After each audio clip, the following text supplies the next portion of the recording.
morning guys! Happy Sunday! Ayan, hindi ko kagigising, nakaligo na din ako actually. Nagpaliwanag. So yan guys, ang laki ng ating flashlight. Oh. Nagdadalaga tayo. So ayan guys. So yeah, today is Sunday. So, naka-ready tayo. Oh. Taran! Naka-brown and orange tayo for today's video. So pupunta kami doon sa guys, Madla. May kasi doon, may event. Dati ko na siyang pinupuntahan. Alam niyo na kung saan, kung ano 'yon, yung nagbebenta sila ng mga mga second hand na gamit ng mga bata. So nag-start nga siya kahapon kasi 2 days event 'yon. Pero today tayo pupunta kasi nga most of their items ay naka 50%. So ang nanay na mahilig sa sale at half price. So tingnan natin guys. Look who's there. Come na! Ay, po nagbayag. So, inaantay ko sila. So, tingnan natin kung ano ang mabibili natin. Are you ready? Hello! Say hi! Hi, Lucas! Hi. So, hindi namin kasama si Isaac, guys. Nagpunta na siya sa football school. So, ayan. It's ano ba na yun? Makulimlim. It's makulimlim. Kan får dere Akkurat det samme når jeg var 4 år. Altså, helt det samme. Er det det? Bare med spesielt på is. Ja, og så vafler. Ja.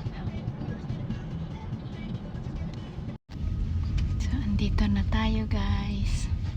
Ang daming sasakyan. Oh, saan tayo magpa-parking ngayon?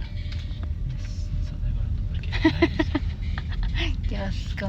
Ay, katabi niya pala yung church dito sa nila venue, kaya siguro maraming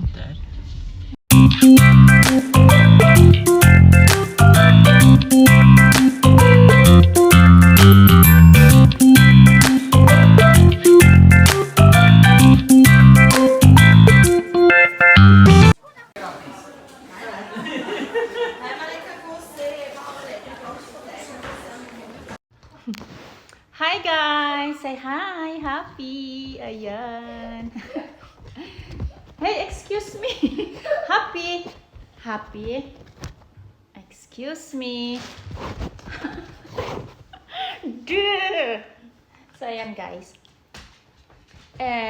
Hindi ako nakapag-vlog ng maayos. Ala, ang kulit! No! Ala! Happy! No! Kasi ang dami-daming tao guys. So, ayan. Ano lang yung mga stop Lucas.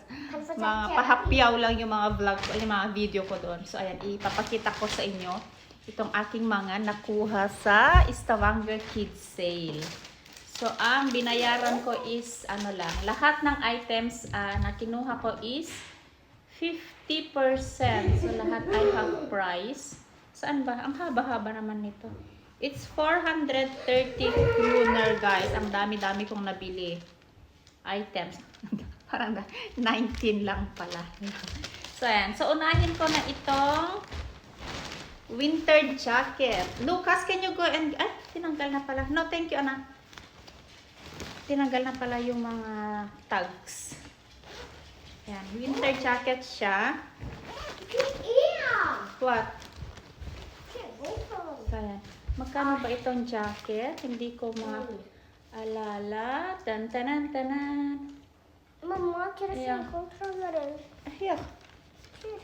Pero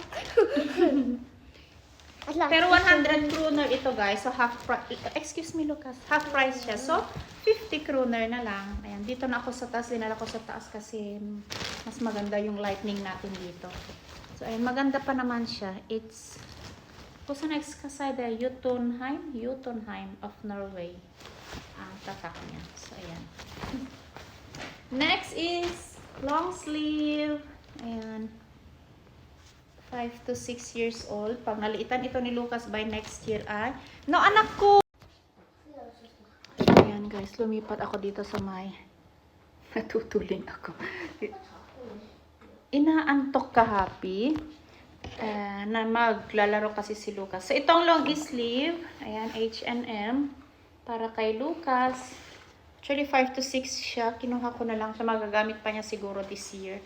Pero pag hindi na, ay, pang Pilipinas na.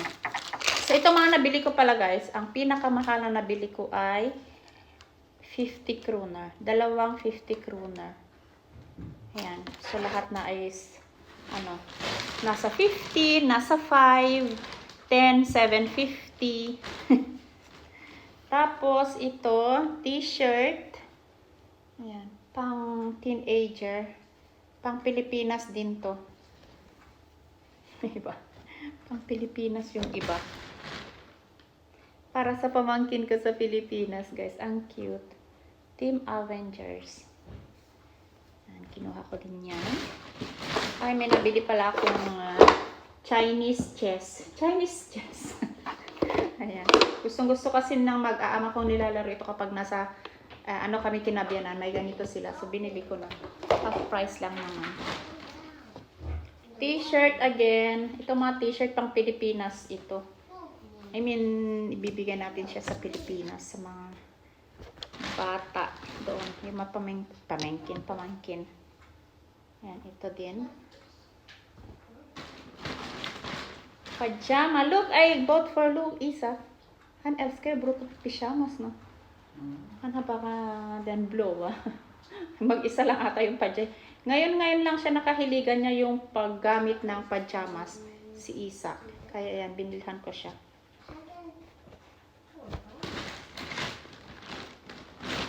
Ayan. 25 ito. Kay Lucas. Ilagay ko dito sa baba. Nanay mahilig sa sale. Sophia, look! So, ayan. Binili ko din itong straight cut na pants for Sophia. Sa buksa. Ska detta? Tara! Är det kinesa? Det är ju Superman som sweater. Det är ju som med ballar. Nej, det är sån what's this? Skirt for Sophia. At Alla happy what's this? What do you call this? Träningsbuksa. Training pants. Yeah. For her. Kasi ginagamit niya na yung mga ibang ni Isaac. Actually, nag-short lang to dati pero since nagtra-training na sila sa labas, ay, ayan, pants na siya. Lucas, look. Look, Did you like it? Medyo maliit siya pero magagamit pa siguro ilang beses para tapos ibigay na niya kay Sebastian. Ang cute nito, nagustuhan ko ito. Ito ay wool. Ito yung ito yung sadya ko din na bilhin. Wools. Kaya lang, nang nandun na kami ay wala na, paubos na yung mga wools. Kasi yun na nga yung magagamit taglamig na. Ito ay pang kay Isaac. May nakuha akong isa. Kay Lucas as in wala. Tapos ito na yung huli ata. Mickey Mouse na crop top na sweater ni Sophia. So, ayan. So, yun guys, ang aking na shopping sa ukay-ukay. Hindi naman siya ukay-ukay. Doon sa event na yon na nagtitinda ng mga second hand. So, ayan. So, mahilig talaga ako sa mga ganito. Yung kahit use as long as maganda pa, magagamit pa. Why not coconut? At nakatipid na, naka-recycle pa tayo. So, yun. Hindi ko alam kung ako lang. Ako lang ba ang mahilig sa magbili-bili ng mga gamit ng mga anak na second hand. So, thank you guys for watching. Sana ay nag-enjoy. Ay, meron ka pala isa dito. Isang t-shirt. Kay Sebastian to. Wala akong nabili kay Serena. Don't worry, Serena. Ayan. Thank you, and please don't forget to like, share, and subscribe in my channel, Pinay Mom of 3 in No way. Norway. Bye. Say bye, Happy. Bye. Bye. Bye.